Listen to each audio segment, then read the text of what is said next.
자, 오늘은 그 상하 편의를 나가는데요. 처음 나가는 자리입니다. 상하 편의는 말 그대로 구역이 64개거든요. 64개. 그러니까 그런데 그 너무 분량이 많으니까 상편, 하편으로 구분을 나눴습니다. 그, 구분을 좀 나눠서 그 이제 상편과 하편 구분을 나눠서 이해를 하되 그래서 상하편이라고 합니다. 오늘 이제 공부할 건데요. 교재로는 75쪽이고요. 그 책, 원본 책으로는 203쪽부터입니다. 자, 이제 상하편에 이제 공유 들어가겠습니다.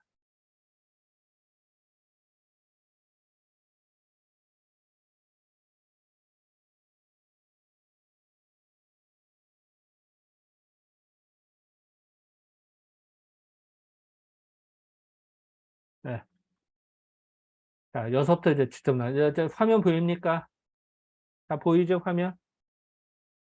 최 원장님 잘 보여요? 네. 자, 이제 상하편에 나가도록 하죠. 상하편 다시 한번 말씀드리지만, 이 주역 64개를 전체가 왜 이런지 설명하기 때문에 64개를 다 나와요. 자, 일단 걔 이름도 잘 모르는데 갑자기 64개가 막 다 나오고 왜 배치된 막 설명이 나오니까 분량이 엄청나게 많은 겁니다. 거꾸로 말하면요. 상하 편의만 잘 공부해도 64개 된 개념을 다 웬만큼 알 수가 있어요. 64개를 공부하는데 몇 년이 걸리거든요. 근데 그거를 함축하고 압축하고 압축해서 한 몇 주에 걸쳐서 그냥 다 쌈박 가는 겁니다. 그러니까 한편으로는 속성 코스로 64개를 공부하는 셈이 되고요. 또 반대로 말하면은 이게 빡세다 이렇게 말할 수도 있습니다. 그 생각이 나네요. 일단 여기는 다시 한번 얘기하자면 약간 천천히 나갈 거고요. 뭐 분량과 상관없이 일단은 그 조금씩 그 개념 정리를 해나가면서 나갈 예정입니다. 자, 보도록 하겠습니다. 건계와 곤계는 건고는 우리 이제 건곤 뭐 혹시 그런 얘기 건곤일척이다 이런 얘기 들어봤습니까? 무협지에서 많이 나오는데 건곤일척 하늘과 땅이 딱 어쨌든 건고는 많이 나오는 겁니다. 그게 뭐냐? 건계와 공고는 천지도다. 하늘과 땅의 도량. 아, 참 이게 그냥 어떻게 보면은 간단한 얘기인 것 같고 어떻게 보면 이게 엄청난 얘기입니다. 하늘과 땅의 모든 도를 다 설명했대. 건공계에서. 아, 이것만 갖고도 엄청난 얘기 분량이 되겠죠. 또 음양의 근본이래요. 음양지 본.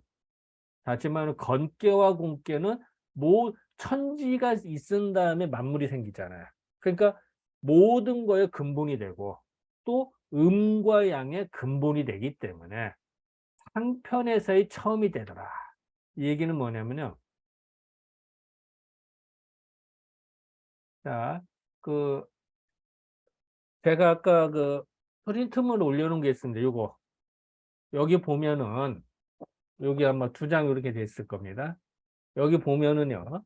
처음에 숫자가 써 있는 거 보입니까? 1, 2, 3, 4. 그래서 위에 보면은 상경에 보면은 숫자가 30까지 있죠. 1번이 중천건계. 찾았습니까? 요거. 자, 다시 요거 보면은 1번이 중천건계, 2번이 중지공계에 써 있죠. 그리고 30번이 어떻게 됐어요? 동아리께 써 있죠. 어디 시원장님 찾았습니까? 시원장님? 아, 스페이스바를 누르면 소리가 들려. 아, 예, 예, 지금 자료 보고 있습니다. 네, 자료 찾았어요. 여기 1번 중천건기 1, 2번 찾았어요. 예, 예, 건국계 있는 거. 예, 30번이 동아리끼 있는 거 찾았어요. 예, 예. 예. 요게 바로 1번서부터 30번까지 있는 게 상경입니다. 상하로 나눠서 상경. 정답. 그리고 뒷장을 보세요. 다음 장을 보면 31번. 31번이 택사남계예요. 그죠? 예, 택선함, 예, 32번은 뇌풍함계죠. 내풍함. 예. 예, 그리고 끄트머리 64번. 64번 보면 화수미제께입니다. 그죠? 예, 예. 그래서 요게 34개가 되는데 요거는 합편입니다. 그러니까 앞에는 상편, 하편 이렇게 구분이 되는 거예요. 그래서 상경, 하경이라고도 합니다. 이거가. 상경과 하경이라고 하는데요. 상경에서 다시 화면금으로 들어가겠습니다. 그래서 상경에서 맨 처음에 뭐가 돼 있죠? 건깨와 공깨가 있잖아요. 그죠? 건공깨.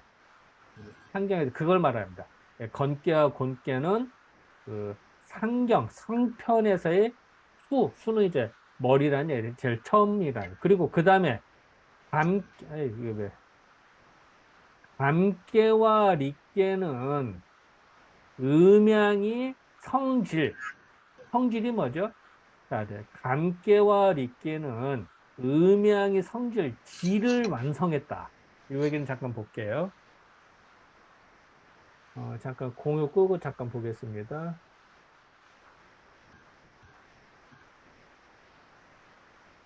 자, 아까 이제 팔괘라고 하는 거는, 그, 잠깐만요. 현재는 음소거해 놓을게요. 자, 건깨, 택깨, 리깨, 건태리, 진, 손, 감, 간, 곤. 하나, 둘, 셋, 넷, 다섯, 이게 8개가 된다. 8개입니다. 이 8개인데, 모든 거의 시작은 건깨와 곤깨에서 시작됐대요. 건곤에서. 하늘 같다. 그것이 하늘 같다의 음과 양의 기운을 상징하는 거지만, 그게 형상화되고 실제로 완성되는 것은 물과 불입니다.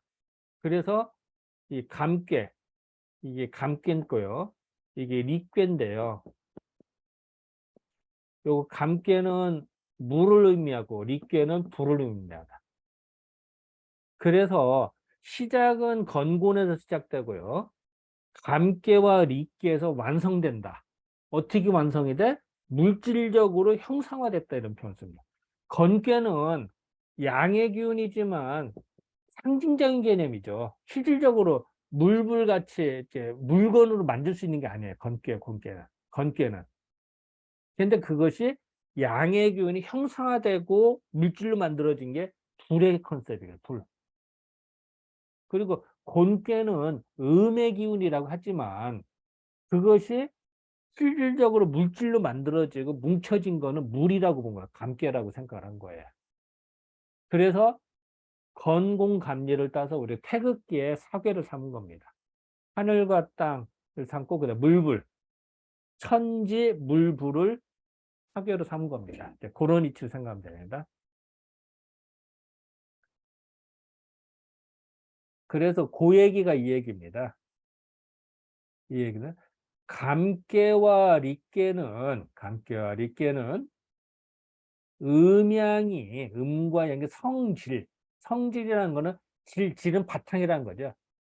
우리 질을 완성한다. 질을 이루었다. 품질을 이루었다. 바탕을 이루었기 때문에 음과 양이 형성적으로 만들어진 것이 감깨 리끼이기 때문에 상편에서의 끄트머리에 있었다. 요건 이해가 되시죠? 그러니까 상편에서는 30개인데 제일 처음에 건공깨로 시작되고 그 다음에 감깨와 리깨로 끝나요. 29번이 감깨잖아요. 그죠? 리깨는 30번이고. 자, 그 다음에 함께와 함께는, 자, 이게 또 갑자기 또 이렇게 딱 나오네. 얘기해 봅시다. 자, 이거 넘기면은 31번의 택산 함께는 보셨습니까? 네, 잠깐 이거 설명을 해 드릴게요.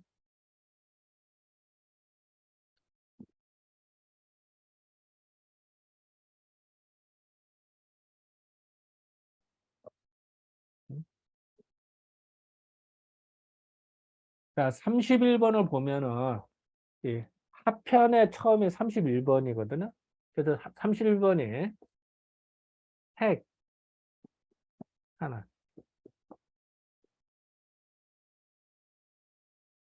아,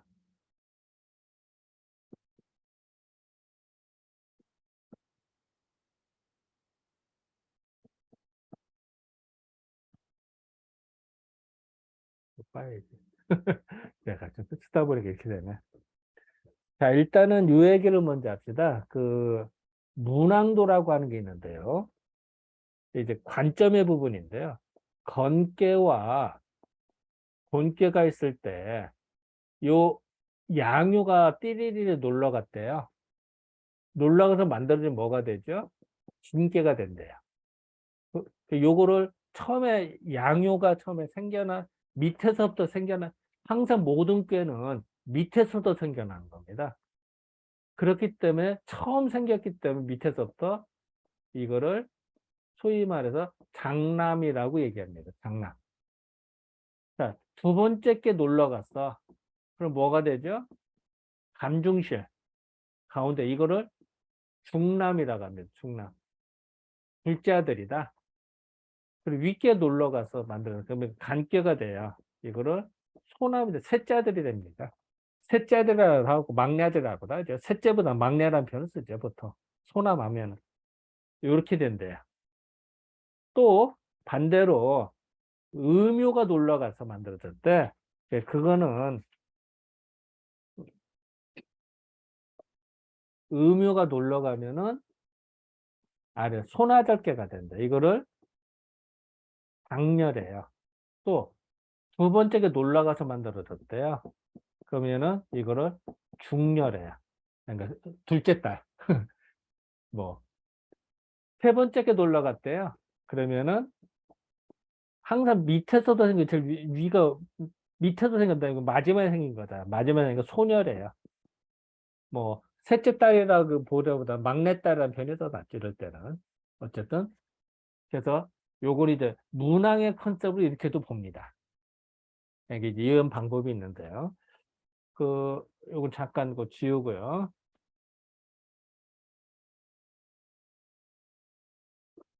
이제 이 31번 께 31번 께는 택산함께인데요. 택, 태택괴, 택산, 이건 산입니다. 자, 이러면은 요거는 뭐가 될까요? 택괴인데 소녀가 되겠죠. 요거는 제일 꼭대기에 있는 요거는 뭐가 될까요? 요거는 소남이 되겠죠.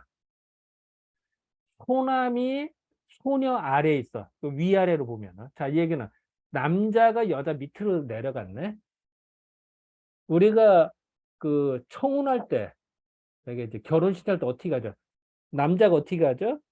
여자한테 딱 무릎 꿇고 그 반지 주면서 결혼해 주세요 하잖아요. 그죠? 힘으로 따지면은 그 동물 그 육체적으로 뭐 남자가 힘이 더 셉니다. 동물의 세계에서나 모든 거에서. 근데 남자가 고개를 숙여 져. 왜 그럴까요? 여자를 마음을 얻어야 되니까. 자, 그럼 이건 뭘까요? 소남이 소녀 아래로 내려갔네?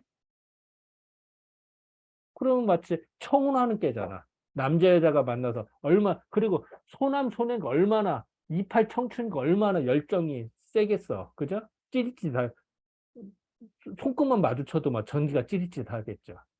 이게 정상입니다. 그래서 이게 함께라고 합니다. 함께의 특징은요. 우리가 이렇게 하면 감흥한다 이런데 감동한다 할 때 이렇게 써야죠. 그죠? 감자. 감동한다.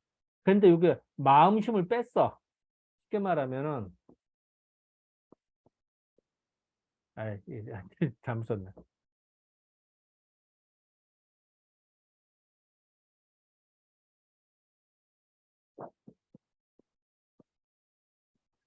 이 감자에서 마음심을 빼면 뭐냐? 이 함자만 남습니다. 쉽게 말하면요. 이 택산 함께 함이라 마음심을 버린 거. 이 함이 택산 함께의 특징은요. 이 마음을 버렸기 때문에 사심을 버렸다. 개인적인 마음을 버렸다는 얘기입니다. 공적인 마음이 된다는 뜻이에요. 네. 그래서 이제 택산 함, 그러니까 그래서 다 같이 할 수 있다라는 말이 된다. 함이라는 거다. 그래서 이 함께의 특징은요, 젊은 남자가 젊은 여자 밑으로 내려가서 청혼하는 게입니다. 그래서 이제 그런 표현이 나온 겁니다. 그래서 자, 다시 보면은 이 주역 요거 상정을 보면은 하늘과 땅, 이 시작했죠. 1, 2번이. 그죠? 이 얘기는 뭐예요? 하늘과 땅이라는 거는 아버지, 어머니 이렇게 봐도 되잖아요. 아버지, 어머니 시작돼서 그 기운이 뭘로 형성돼서 물불로 만들어졌잖아. 29, 30. 그런 다음에 하편의 세계는 상편의 세계에서는 아버지의 엄마의 세계였는데 하편에서는 젊은이의 세계예요. 그래서 30일, 32는 뭐냐면은 젊은 사람이 만나는 거야. 결혼. 그래서 31번은 청혼하는 걸 거예요. 함께로 택사랑교 여다는 겁니다. 자, 다시 공유 들어가겠습니다. 다시 볼게요. 자, 다시 보면은 여기 나오죠. 함께 설명했구나. 32번은 함께죠. 뇌풍 함께. 자, 다시.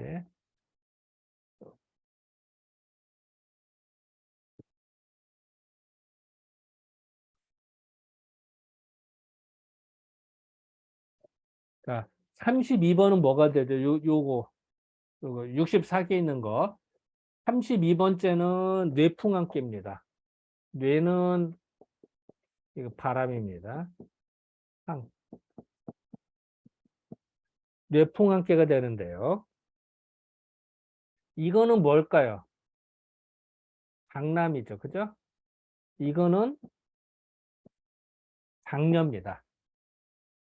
장남이 위에 있고 장녀가 밑에 있어요. 그죠? 자, 처음에 남자가 결혼할 때 남자가 깨갱하고 들어가요. 여자 밑으로.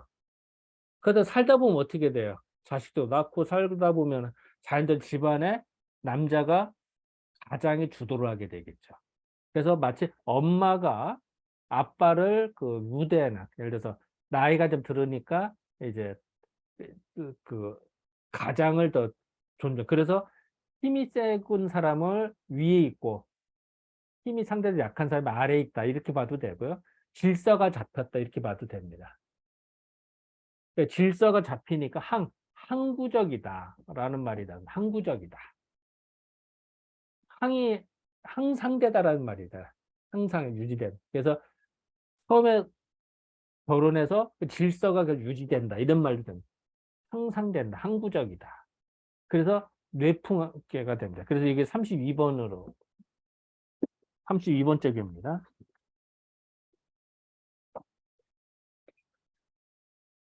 그래서 고액입니다. 그래서 다시 보면요. 자, 다시 보겠습니다. 뇌풍함께, 택사남께 31번과 30번 뇌풍함, 그러니까 31번, 32번 택사남께 뇌풍함께는 부부의 도다. 이건 이해가 되시죠? 왜? 소남과 소녀가 만나고 장남과 장녀가 만나서 결혼했으니까. 근데 그 뇌풍함께 같은 경우는 이제 시간 흘러 거고 택사남께 같은 경우는 이제 처음이고 그래서 그 얘기입니다.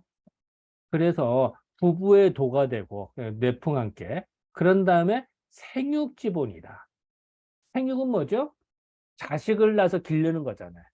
그게 근본이 어떻게 돼? 함께죠. 그래서 오래 가자. 그래서 택사남께 뇌풍함께는 부부의 도가 되고 함께는 생육의 본이 돼 있죠. 자, 부부의 도는 택사남께고 생육지본은 뇌풍함께가 되겠죠. 요거기 때문에 하편에서의 처음이 되더라. 30일, 32가 되고. 그 다음에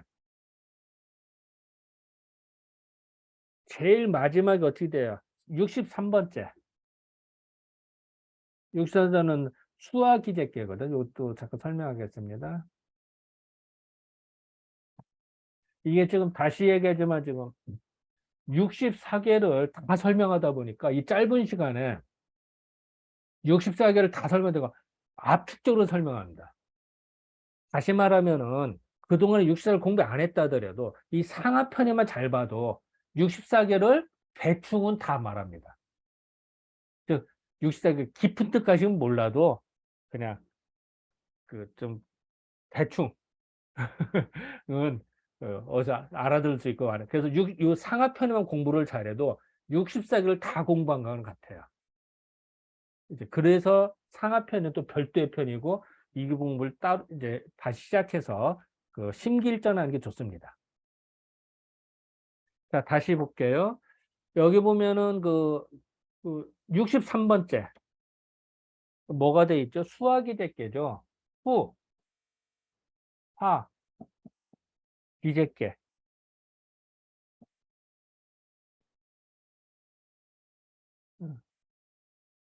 기재계. 이미 다 쟤는 구제한다는 얘기예요. 제자는 이미 구제가 됐다. 이미 구출됐다. 이미 다 평정됐다라는 얘기입니다. 가제랄 제자니까. 근데 그 다음에는 화수미제계입니다.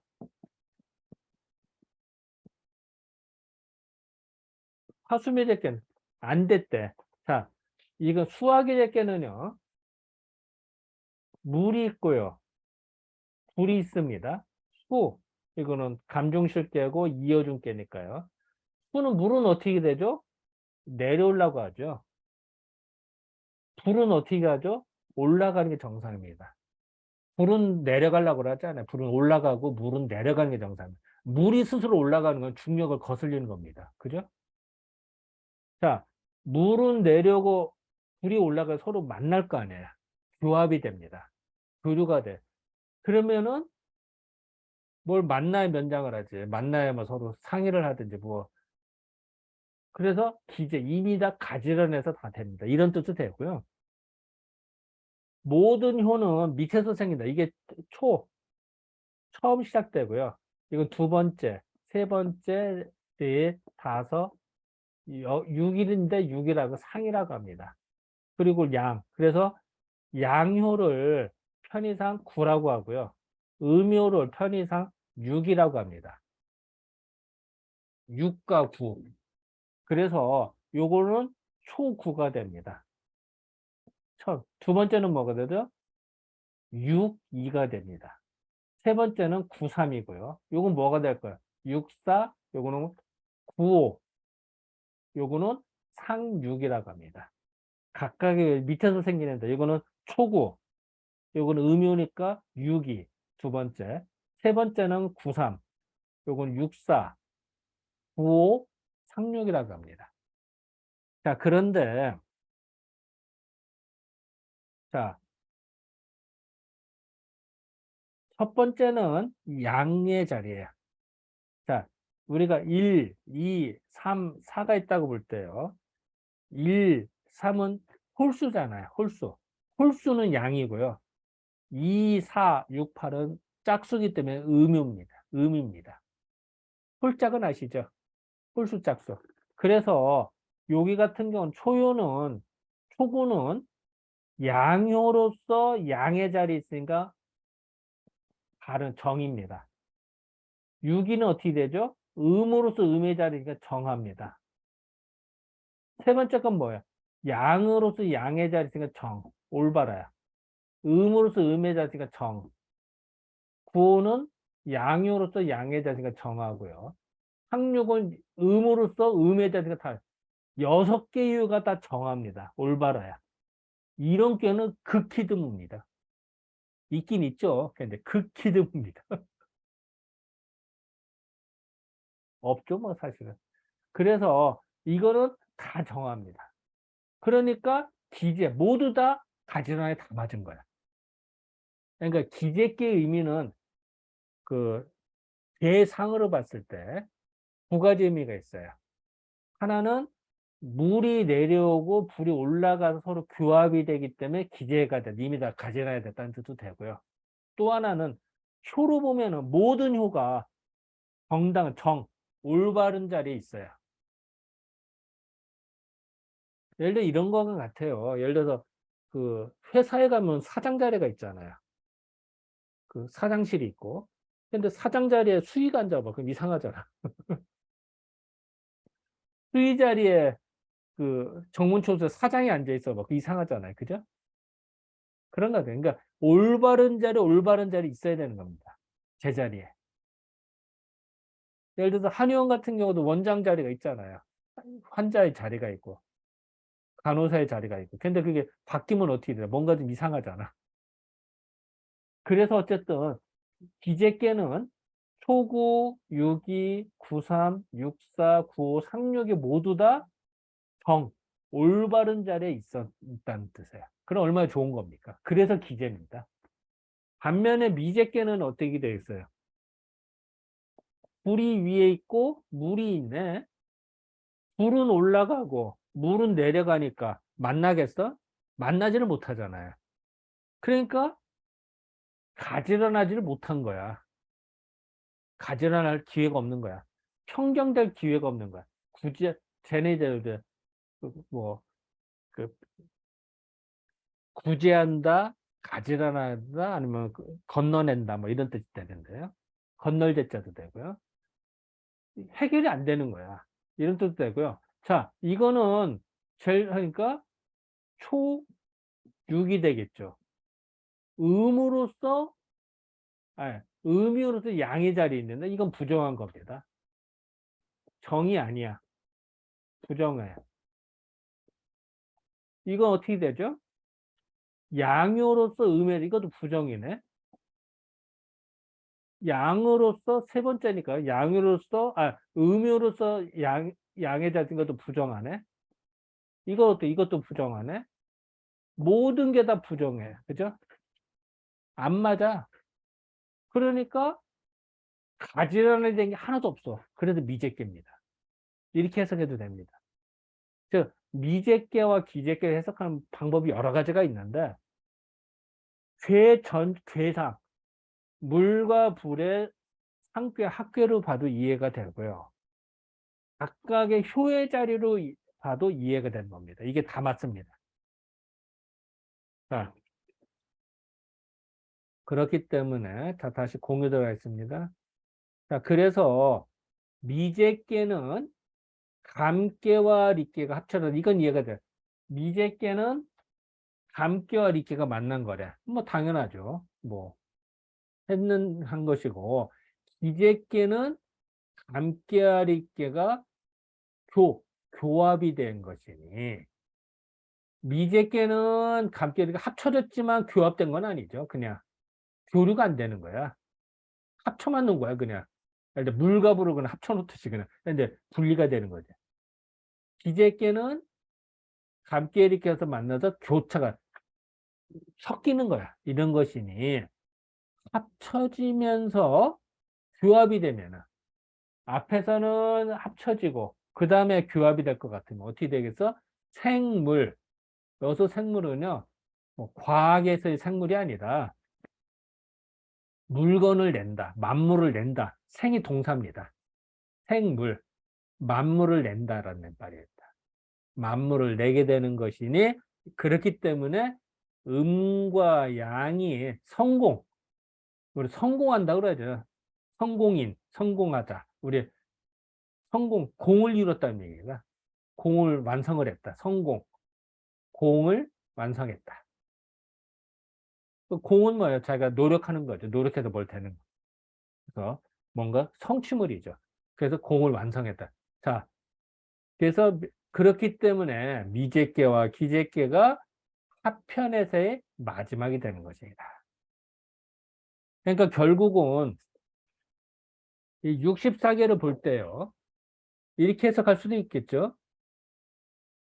64개는 건곤계로 시작이 돼서 건곤 1, 2번으로 시작이 돼서 그 다음에 29, 30 물과 불로 형상화되고 물과 불이 만났어. 그래서 물과 불로 형상화되고 그 다음에 자식이 소남, 소녀, 장남, 장녀가 서로 결혼을 해서 31, 32 그죠? 그래서 마지막에 뭐다? 물과 불로도 귀결이 되는데 모든 게 다 평정됐느냐, 기재께가 됐느냐, 모든 게 다 평정되지 않고 다 시작된다, 미제께가 된 거죠. 이 세상은 또 왜 미제께를 마지막에 듣느냐? 다 완성되고 끝나면 재미가 없잖아. 다 완성되고 다 시작돼야 우리도 드라마 보면은 막판에 조금 여지를 남겨두잖아, 그죠? 다음 편 시작될 여지를. 그래야 재밌잖아. 그래서 미제께를 둔 겁니다. 64개. 어떤 보면은 미제께가 앞에 있고 기제께를 뒤에 넣어도 될 것 같잖아. 완성되는 거 아니야. 끊임없이 변화돼. 그러니까 완성되는 순간 다 시작된다라는 의미가 됩니다. 그래서 기제께가 63, 미제께가 64번이 되는 겁니다. 자, 제가 일단은 오늘은 뭐 처음 듣는 분이 계시고 또 항상 수준을 우리가 생기초인 분으로 항상 수준을 맞추기 때문에 약간 천천히 봤습니다만, 자, 일단 여기까지 한 부분에서 이해가 안 되거나 뭐 보충 설명이 필요하거나 뭐 자신의 의견을 하시거나 기타 등 말씀하실 분들, 지금 여기까지 한 부분 지금 3줄 나갔는데요. 이 부분에서 혹시 하실 분 질문도 좋고. 자, 최경 원장님, 이해 안 되는 거 얘기해 주세요. 말할 때는 스페이스바를 눌러 주셔야 돼요. 그래야 소리가 들립니다. 네. 스페이스바를 눌러야 돼. 그래서 내가 음속을 해놨기 때문에 어, 잘 말을 설명을 주셔서 잘 안 너무 들려요. 다시 말해. 설명을 주셔서 쏙쏙 들어옵니다. 잘 안 들려요. 너무 지금 설명을 잘 해주셔서 어, 쏙쏙 들어옵니다, 귀에. 우리 뭐 또 혹시 뭐 또 우리 권오프 선생님도 하실 말씀 또. 없습니다. 예, 자, 그러면 진도 나갈까요? 예, 자, 진도 나갑니다. 다음. 이편집계. 이편집계라는 건 뭐죠?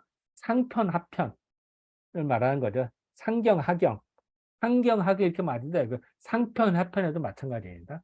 이 편의 궤가 이미 나누어서 진 다음에 그 명분을, 그 뜻을 미루어서, 수는 미룰 추자입니다. 그 뜻을 미루어서 이위차, 이위지차, 차는 차례입니다. 버금, 순서로 삼았으니, 순서를 삼았으니 바로 그게 석괴전이라는 이거다. 석괴전이라는 게 있어요. 공자가 10익이라 해서 편을 10편을 만들었는데 그 중에는 석괴전, 석괴전은 뭐냐면은 말 그대로 괴 순서입니다. 64개의 순서가 왜 이렇게 만들어졌는지 설명하는 게입니다. 편입니다. 64개의 순서. 그래서 나중에 배울 겁니다. 석괴전이라는 게 바로 석괴전이 뭐냐? 64개 순서를 설명한 거다. 그게 결국 이 상하편이 얘기입니다. 아니, 똑같은 건 아니죠. 이제 약간 다릅니다만 일단은 이제 여기서 이제 그렇게 설명한 거죠. 괴지분, 괴에 나눈 거는, 자, 괴를 일단 분류를 한 거는 어떻게 분류를 한다? 자, 상편에 30개, 하편에 34개가 있는데 이걸 어떻게 분류를 했느냐, 나눴느냐. 괴지분, 64개를 분류한 거는, 나눈 거는 어떻게 나눴어? 음과 양, 음이냐 양이냐, 음과 양으로 나눈 것이네.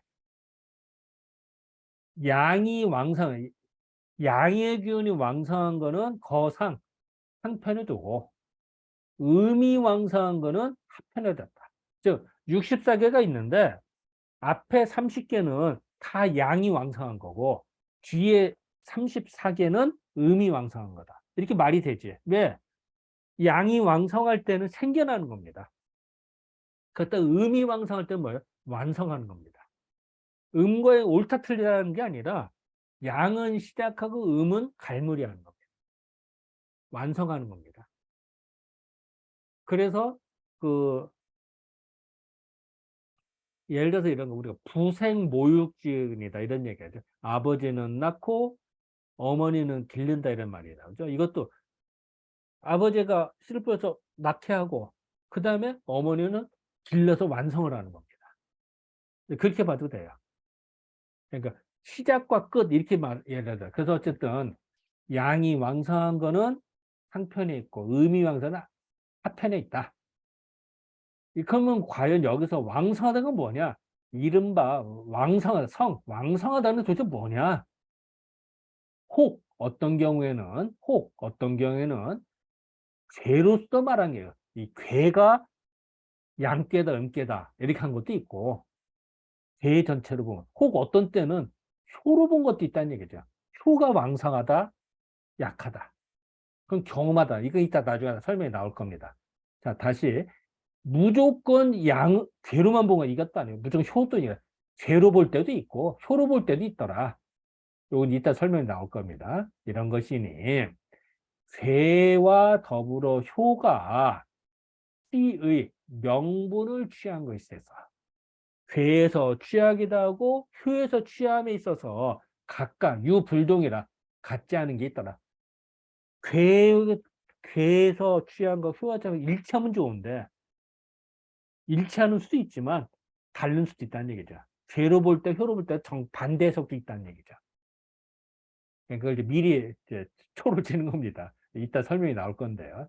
다시 보면은 괴로 볼 때와 효로 볼 때 각각 다르다. 네, 그 예를 이제 구체적으로 봐야 됩니다. 자, 이제 산지밖의 얘기입니다. 야, 자, 이게 괴가 64개가 오늘은 다 나오기 때문에 엄청나게 많은 분량입니다. 이게 사실은. 예. 박이라는 게 나오는데 산지박해가 뭐냐? 다시 공유 끄고 다시 한번 보겠습니다.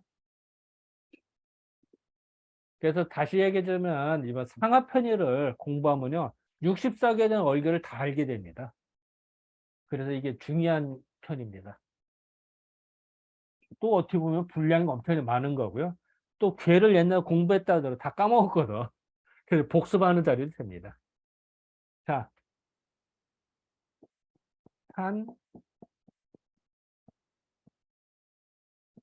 산지밖에입니다. 산지밖에는요, 이게 산이고, 이게 땅을 말합니다. 곤개.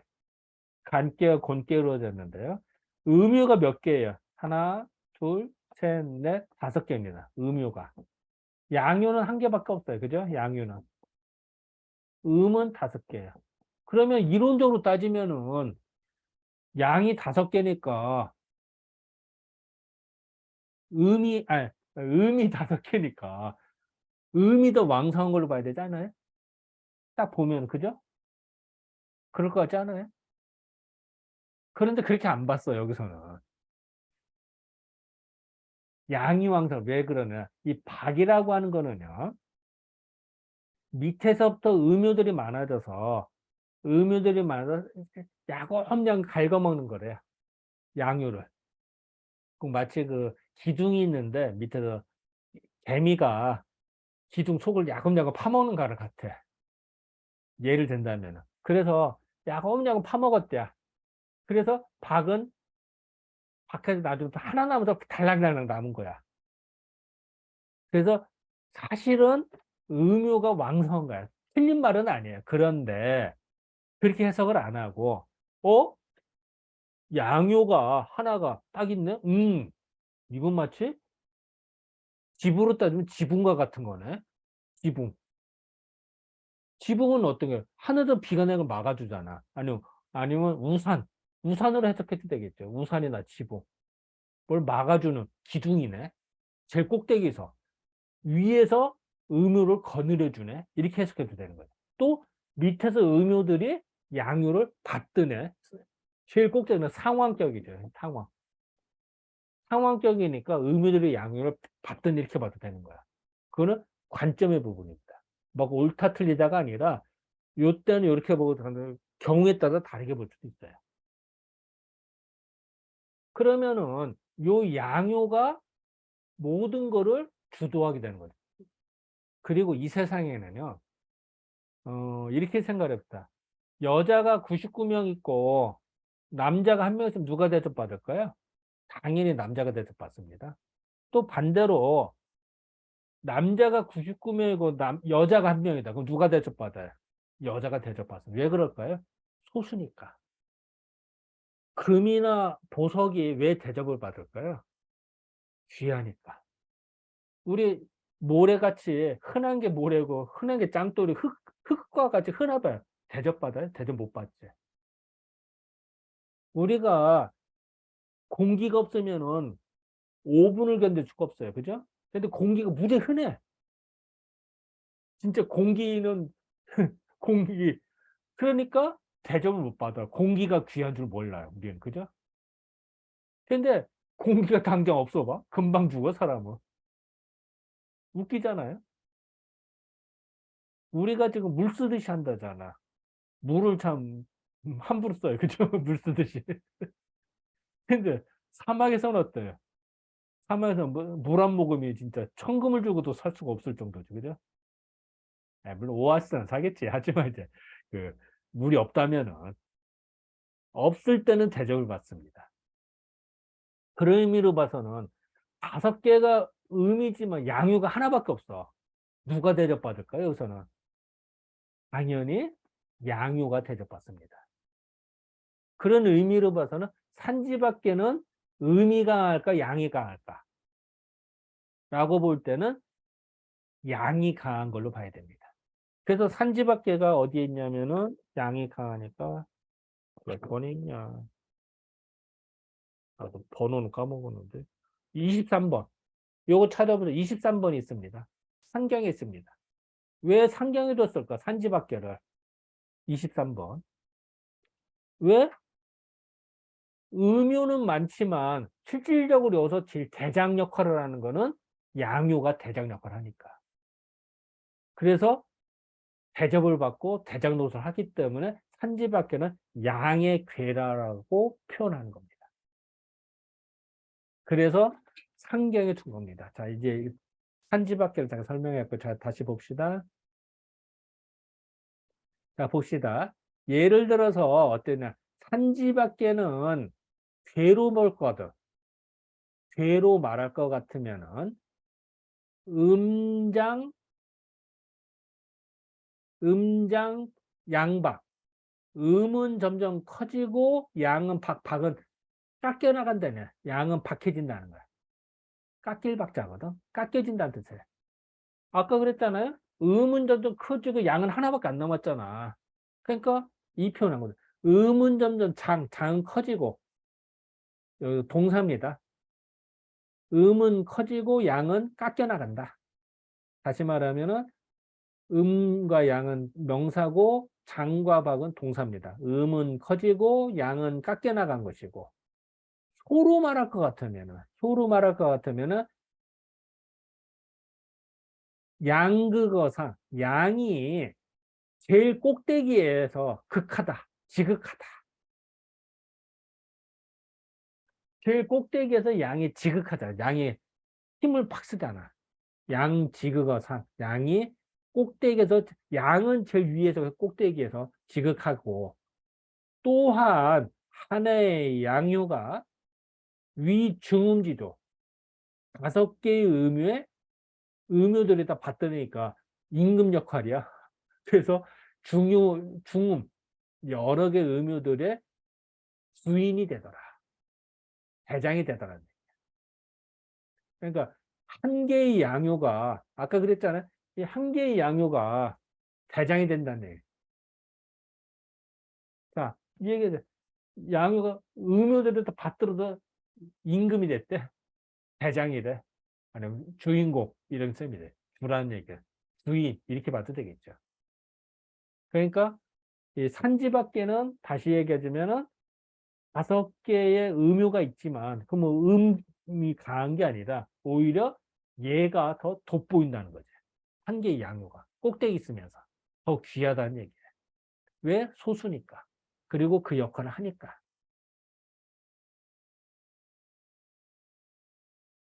자, 자, 혹시 요거 좀 천천히 나가야 되니까. 자, 혹시 여기까지 중에 혹시 이해 안 되는 부분이나 혹시 뭐 보충 설명할 분 계세요? 계시면 손 들어 주시고.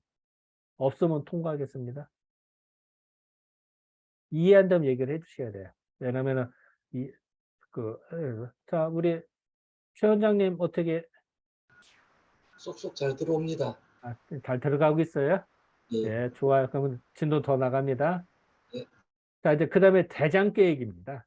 아이, 또 이게 또 괴가 막 다 나와. 이게 60절. 그러니 이게 엄청난 걸 공부하는 겁니다. 이 대장계는 뭐냐? 대장계는 그 뇌천대장계가 뭐지? 뇌천대장계지? 뇌천대장계. 자, 뇌천대장계 설명하겠습니다. 잠깐 공유 끄고 설명할게요.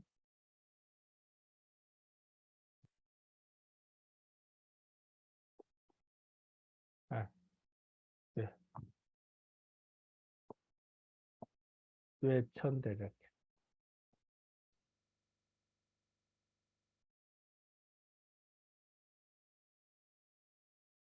뇌천대장계 어딨더라? 몇 번이더라? 뇌천대장계. 뇌천대장계 몇 번이지? 까먹었네. 아, 34번. 34번입니다.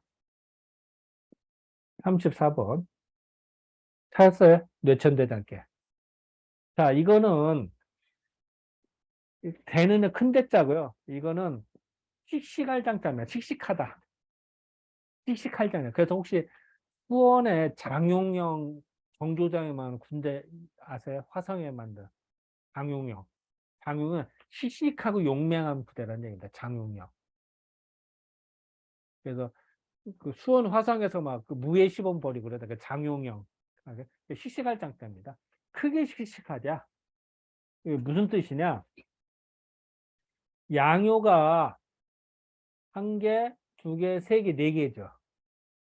양요가 밑에서 점점 커지고 있어. 그래서 음요를 물리치는 거야. 소인배들을 척결해 나가는 거야. 그래서 씩씩하게 양요가 씩씩하게 점점 커진다 이런 뜻입니다. 씩씩하게 음요를 쳐낸다 이런 뜻도 되고요. 이 건깨는 양요의 그래서 위로 막 올라갑니다. 건깨는 기본적으로 올라가려고 내려가려고 하잖아요. 양요가 세 개나 모여 있잖아. 그리고 요 진꾀 또 음요가 있는데 밑에 양요가 올라갔죠. 생겨서. 그러니까 하늘이 받쳐주고 하늘에 뭐 위로 올라가려고 하고 또 진께 올라가 이게 올라갈 상승은 얼마나 강하겠어. 이 힘이 양요가 또 한 개, 네 개가 막 연달아 있으니까 또 증폭이 될 거 아니야. 증폭이 막 솟구친다고 이 기운이. 그래서 소인배들은 막 그 다 척결하는 거야. 그게 얼마나 강하게 내 큰 대자를 쓰겠냐고. 개 이름에. 보통 개 이름 되게 하나씩 쓰거든. 두 개 쓰는 게 몇 개 안 돼. 두 글자 쓰는 게. 되게 한 개씩 쓰는데 두 글자 쓰는 거 그렇게 드물거든. 몇 개 안 되는데 그 중에 하나라고. 대장괴. 얼마나 씩씩하면 얼마나 크고 씩씩하면은 이 힘이 왕성하게 이렇게 표현했을까. 대단한 거지. 그래서 음요들이 사라지는 거야. 그러면은 원래 걔는 이런 의미인데 그런 의미로 본다면은 당연히 양익괴가 되겠지. 근데 그렇게 안 봤어. 왜 그래? 음요가 위에 있으니까. 그리고 항상 소수가 대접받는다 그랬잖아. 그리고 또 중요한 건 뭐냐면은 여기 5의 자리. 자, 또 여기 1, 2, 3, 4, 5. 5번 다섯 번째 자리는 임금의 자리거든. 항상. 임금의 자리에 음요가 딱 자리를 하고 있어. 그리고 꼭대기를 은퇴한 거야. 제일 상은. 여섯 번째는. 은퇴했지만 상황으로도 음요가 있어. 그래서 이 비록 음요지만 중요한 자리를 딱 점유하고 있네. 그래서 중요한 자리를 점유하면서 또 아름다워, 이 사람들이. 그러니까 이 얘들은 전쟁은 잘하고 전투는 잘하고 씩씩은 한데 아름다운 여자 봐서는 이게 함부로 창을 찔릴 수가 없는 거야. 어떻게 미녀를 공격할 수 있겠어. 그래서선 얘네들은 음유한테 오히려 고개를 숙이는 셈이 된 거야.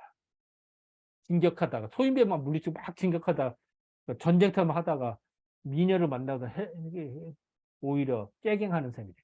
그래서 왜 중요한 자리를 점유해야 할 수.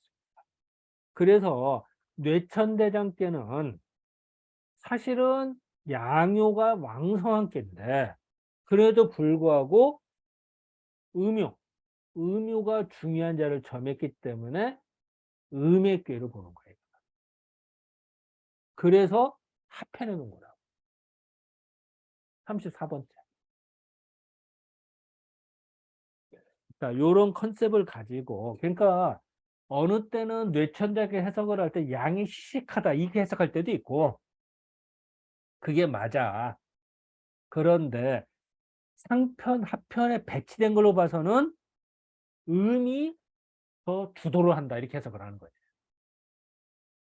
그러니까 어느 때는 양이 주도한다 이렇게 말을 하기도 하고, 밑에 올라간다는 컨셉 그게 많은데, 중요한 자리를 점유했다는 면으로 봐서는 음이 주도한다 이렇게 말을 해요. 이게 다 맞는 얘기라고. 어떻게 보면은 귀에 걸면 귀에, 코에 걸면 코걸이 같지만 각각의 관점으로 볼 때 그게 맞는 거야. 틀린 게 아닌 거야 이게. 그 얘기를 한 겁니다. 자, 다시 한번 화면 공유 보겠습니다. 자, 보겠습니다. 그 예를 들어서 뇌천대장계는 뭐냐?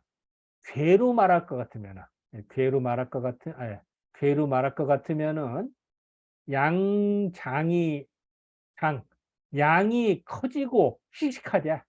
양장이장. 양의 기운이 장, 점점 커지고, 앞에 있는 장은 커진다는 뜻이고, 뒤에 있는 장은 씩씩하다는 얘기죠.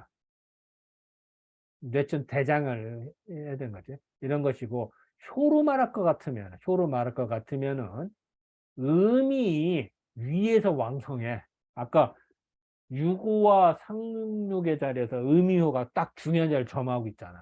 그러니까 음이 위에서 왕성하니 용 쓰임이 각각 그 있는 거, 그 자리에서 쓰임이 각각 있지만 불상해하라. 서로 방해가 되지 않는다.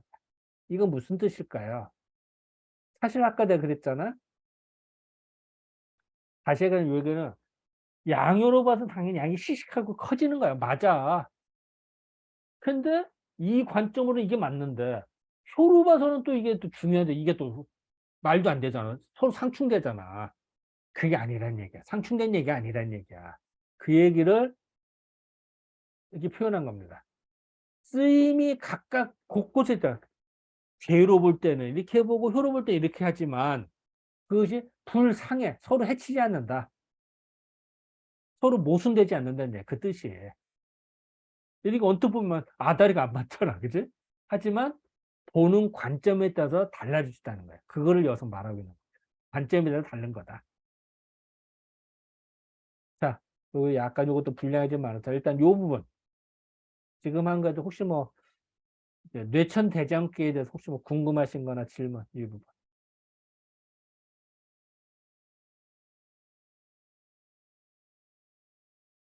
자, 있으시면 손 드시고 없으면 자, 통과합니다. 자, 통과할까요? 자, 이제 지나갑니다. 이렇게 해서도 개 하나 또 배운 겁니다. 그래서 요거 지금 뇌천장 이런 컨셉만 배워도 어디 가서 한번 간다니까 대장께 설명 쫙 할 수가 있는 거야. 이게 엄청난 분량이라고 이게. 자, 더 이해 나가겠습니다. 건께는 아버지고 건께는 당연히 그 하늘 아버지 뭐 시작 이렇게 되겠죠. 뭐 이건 당연히. 근데 막항원 이건 무슨 뜻일까요? 항은 항상 되다 지나치다는 얘기야. 지나침이 없는 것이고 대적할 바가 없어요. 그러니까 막강 최강인 거야. 건기한테 누가 덤벼? 아무도 못하는 거야. 우리 항거한다 이런 얘기하죠. 맞서 싸우는 거야. 항거하는 게. 항거할 수가 없는 게요. 누가 가져 아버지한테 덤벼. 하늘에 덤벼. 안 되는 거지. 이거는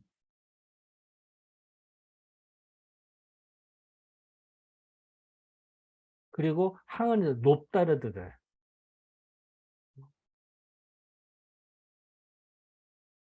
오르다. 그러니까 더 오를 수가 없어. 덤빌 수도 없어.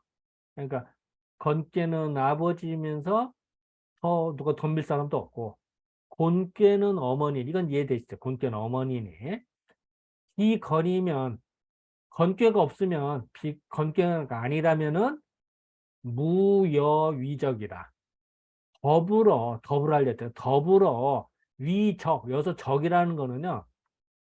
이 적의 의미는 나쁜 놈 서로 싸만다는 의미도 있지만 대적한다, 대적한다. 대적은 뭐 동등하게 맞선다는 얘기죠. 적의 의미는 그 나쁜 뜻일 수도 있고요. 때로는 상대방을 인정한다, 동등하다, 대적한다 이런 말이 됩니다. 그 문맥을 잘 봐야 돼요. 그래서 곤꾀는 어머니니 건꾀가 없다면은 더불어 대적함이 될 바가 없다. 아버지만 건꾀가 없으면 그 다음에 최고란 얘기야. 2인자란 얘기야. 쉽게 말해서. 말은 거창했었는데 쉽게 말하면은 건꾀는 1인자고 곤꾀 어머니는 2인자. 집안에도 그렇잖아. 아버지가 1등 어머니가 2인자잖아. 이런 것이다. 그렇기 때문에 괴에 건꾀가 있는 거. 요 건은 뭐죠? 그러니까 건삼녀 건꾀가 있는 거는 다 상편에 있고. 왜? 건꾀가 아버지 격이니까. 그리고 곤꾀가 있는 건 다 하편에 있더라. 이건 이해돼요? 자, 이건 뭐냐면은 음, 자, 일단은 뭐 다 그런 건 아니죠. 나중에 설명하겠습니다만. 자, 잠깐 요걸 한번 봅시다. 요걸 보면요. 자, 상경. 요거 보세요. 상경이 1번 건곤께 빼고 뭐 그 건께나 공께 있는 거 봅시다. 수레동께, 산수문께고 그 다음에 수천수께 5번. 5번이 뭐예요? 수천수께죠? 찾았습니까? 건께 있죠. 건께 있으니까 상경이 있어. 그 다음에 천수손께 6번. 이것도 건께가 있죠. 그 다음에 지수사께가 있는 거 예외야, 이거는. 나중에도 설명할 겁니다. 수지빗께하고 이건 예외고. 그 다음에 풍천소축께 9번. 건께가 있죠. 그 다음에 천택리께 10번. 이것도 건깨가 있죠. 지천택계 건깨 있지. 천지비계 건깨 있죠. 그 다음에 천화도 13번. 이것도 건깨 있지. 화천대요 14번. 이것도 건깨 있죠. 그 다음에 이제 근데 지상경계 뇌제 그건 예외입니다. 이건 나중에 설명할 거고요. 그 다음에 또 건공계 있는 거 봅시다. 지택림계 이것도 예외입니다. 그리고 풍지관계 예외고 그 다음에 지뢰복계 산지박계도 예외고 천내무학계 25번. 건꽤 있죠. 산천대축에 건꽤 있죠. 그 다음에 그래서 건꽤 있는 게 다 상경이 있습니다. 반면에 합경을 봅시다. 건공께 있는 거 찾아봅시다. 천산동께 있죠. 이거는 예입니다. 나중에 설명할 거예요. 이것도 뇌천대장께하고 이건 뇌천대장 아까 본 거고. 자, 그 다음에 지화명의께 36번 곤께가 있죠. 그 다음에 뭐 어디 있어요? 택천쾌께 이건 예외고 43번. 천분국에 44번하고 예외고 그 다음에 택주체께 45번 곤께 있죠. 지풍순께 곤께 있죠. 그 다음에 또 뭐가 어디 있나.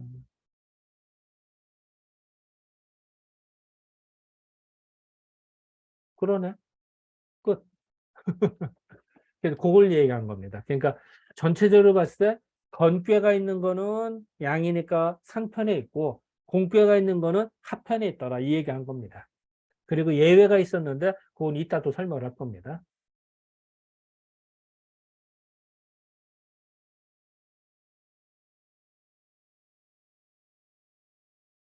그래서 요거는 이따 다시 그래서 건괴가 있는 거는 상편에 있고 본괴가 있는 건 하편에 있더라.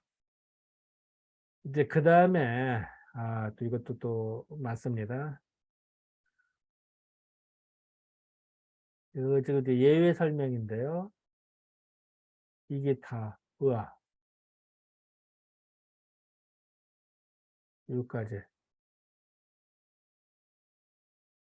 요거까지 요건데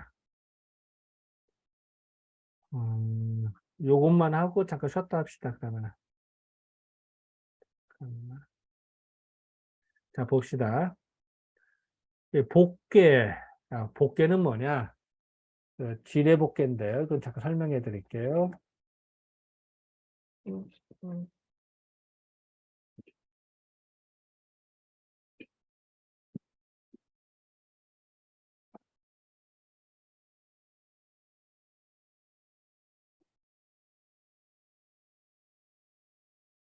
이게 쥐레복개입니다. 쥐레복개는요, 쥐, 네, 복개. 위에는 땅이 있고, 밑에 뭐 어때요? 양유가 하나밖에 없죠. 자, 쥐레복개는 밑에서부터 생겨나야 한 거야. 음유가 잔뜩 있는데, 소인배가 잔뜩 있는데, 분자가 처음 시작되는 거야. 다시 시작되는 거야. 그러니까 우리가 동짓날이 지나면 동짓날 제일 춥잖아요. 동짓날 지난 다음에 지뢰복개가 배출되거든. 양효가 생겨나는 겁니다. 자, 이 치료봐서는 음효가 5개나 들어가 음이 왕성하잖아요. 그죠? 그런데 양효가 한 개좀 밑에서부터 치받치고 올라오니까 이거는 양의 꾀로 봅니다. 그래서 상편을 줍니다. 즉, 지뢰복개는 양이 다시 회복된다 이런 의미도 되고요. 또 아니면 다시 시작된다는 의미도 됩니다. 이게 지뢰복개입니다. 그 얘기를 하는 겁니다. 그래서 여기는 요 부분 지뢰복개는 양생, 양이 생겨난다. 이런 얘기를 한 겁니다. 그 다음에 지택님께인데요. 이거 뭐냐면은 지택, 지택님께입니다.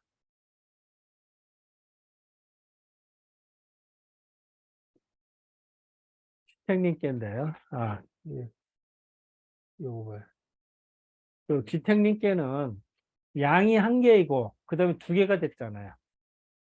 양이 2개니까 양유가 좀 생겨나서 위로 쫙 올라가는 형상이 되잖아. 그러니까 얼마나 시켜 좋겠어. 그래서 2만 더 지택님께입니다. 이게. 그래도 그걸 말합니다. 그리고 다음에요. 그래서 이제 풍지관계인데요. 그래서 이제 다시 보면 지뢰복개는 양이 생겨나고 지택님께 양이 커지고 풍지관계는 양이 왕성하다 이 얘기인데 풍지관계는 뭐냐면은 풍풍풍 풍 이게 풍지관계거든. 풍지관계는 음요가 이렇게 했지만 풍지관계야. 그렇지. 그 양요가 이미 제일 꼭대기와 임금의 자리를 점유하고 있어. 그래서 음요가 4개씩이나 되지만 양요가 중요한 자리를 점유하기 때문에 이거는 그 상편에 속합니다. 그리고 풍지관계는 이 세상을 쳐다본다라는 의미도 되고요. 요건 바람이거든. 땅이고. 땅 위에 바람은 어때요? 바람은 흩어져 나가잖아요. 바람을 잡을 수 있어요? 바람은 손으로 잡을 수 없습니다. 느낄 뿐이지. 땅 위에 바람 시대를 쫙 시켜가는 게 이 세상의 풍속을 쳐다보는 겁니다. 그래서 풍지관길. 우리가 그래서 관광이 여기서 나옵니다. 관광. 우리 제주도 관광 간다고 그러 해외여행 관광 간다고 그러잖아요. 광은 풍지관입니다. 관, 풍지관. 그 지역의 풍속의 아름다움과 빛광자를 보는 겁니다. 그래서 관광입니다. 관풍지관에서 관광을 딴 겁니다. 우리가 제주도 관광. 그래서 관광하는 게 뭐 유적지 보는 게 관광이 아니라 그 지역의 풍속을 보는 게 관광입니다. 그 지역의 그 물산이나 인물, 사람들의 풍속이나 그다음에 풍속 있잖아요. 그걸 보는 게 관광입니다. 그래서 땅 위에서 바람이 불다 바람이 막 스치는 모두 흩어져 나가잖아요. 느끼잖아요. 바람으로. 그래서 풍지관으로 느끼는 거죠. 그게 풍지관입니다. 예, 그걸 말하고 있습니다.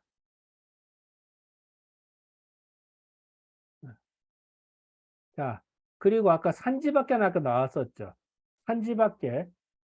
산지밖에는 위에 양유가 하나고 밑에다 음유잖아.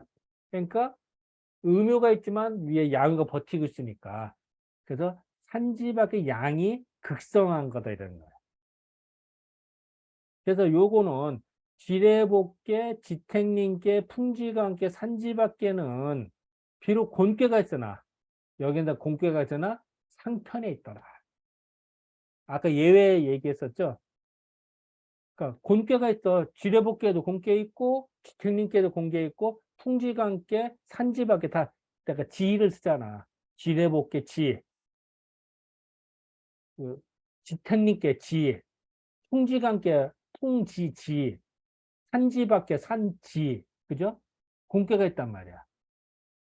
그런데 그거는 다 공개가 있지만 다 상편에 있을 수밖에 없는 거야. 왜? 양이 극성한 거니까. 양이 점점 자라고 생겨면 양을 중심으로 보기 때문에. 비록 공개가 있지만. 이건 이해되시죠? 여기까지. 자, 이제 그 다음에 이제 반대입니다. 천풍국계입니다.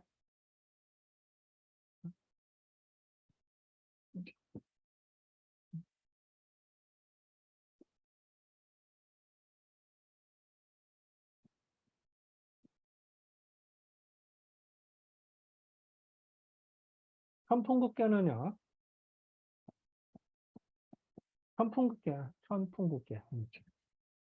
천풍국계는요. 밑에서부터 음요가 생깁니다. 양요가 단단하게 있는데 밑에서 살살 소인배에 가서 음요가 갉아먹기 시작합니다. 그래서 허물이 되기 시작합니다.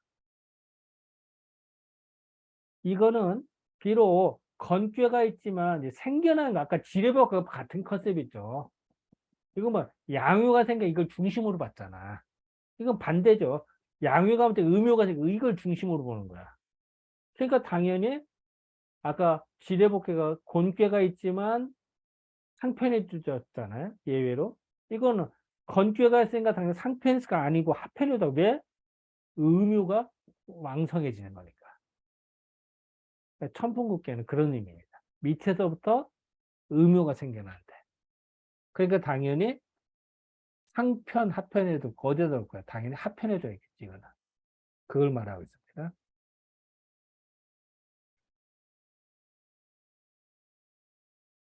그 다음에 천산동계입니다. 이거 얘기를 다 했거든. 천산동계는요, 아, 천산동계는요, 음유가 점점 커지네. 음유가 두 개나 돼서. 그래서 천산동계는요, 숨는 겁니다. 은둔하는 겁니다. 이 세상에, 아예 안 되겠다. 음유들이 점점 자라니까 군자가 점점 다치거든, 죽거든, 모함당하거든. 그럼 어떻게 해? 미리 피해야죠. 그래서 은둔하는 겁니다. 예를 들어 옛날 중림치련 같죠. 중림치련이 어떻게 했어요? 세상에 이상하고 뭐 별 이상하게 흘러가니까 숲속에 은거 있잖아요, 현인들이. 그래서 7명이 숨어서 중림치련이라고 하잖아요.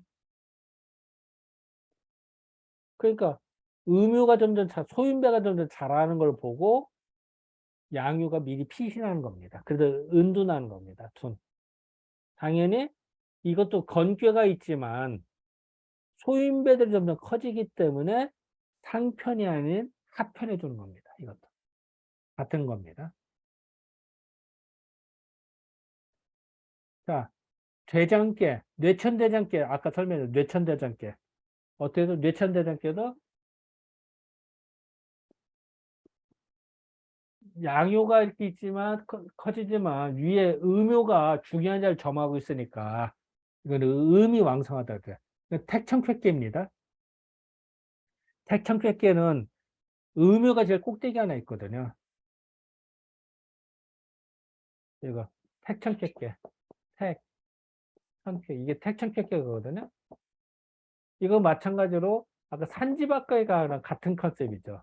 음요가 많지만 양요가 대장 노릇하듯이 양요가 많지만 음요가 대장 노릇하는 거거든. 그러니까 건괴가 있지만 하편해 준 겁니다. 이거 태청필계다. 그 얘기한 겁니다. 그래서 이게 이제 또 괴가 자꾸 이제 중복되는 게 나오기 때문에 그러면 이제 이해가 좀 빨랐는데 점점. 그래서 다시 볼게요. 천풍국계는 음이 생겨나는 거예요. 천풍, 천이 있고, 천산중계, 천이 있고요. 음이 점점 자라고, 뇌천대는 천이 있죠. 택천괴, 이것도 천이 있잖아. 그래서 결국 건괴가 있으나 이거는 다 합편에 있다. 이건 이해가 되시죠? 천풍국계 천, 천산중계 천, 그 뇌천대장계 뇌천, 택천괴계 천. 그래서 건괴가 있지만 하다. 이렇게 되는 겁니다. 네, 그 얘기한 거. 자, 혹시 여기 중에 뭐 궁금하신 거나 또 질문 하실 거 없으면은 그 잠깐은 너무 계속하면 힘들어. 이렇게 그래서 지금이 12시 12분이니까 12시 20분, 8분 쉬고 20분에 다시 만나는 걸 할까요? 자, 잠깐 오늘 끄고 기록도 좀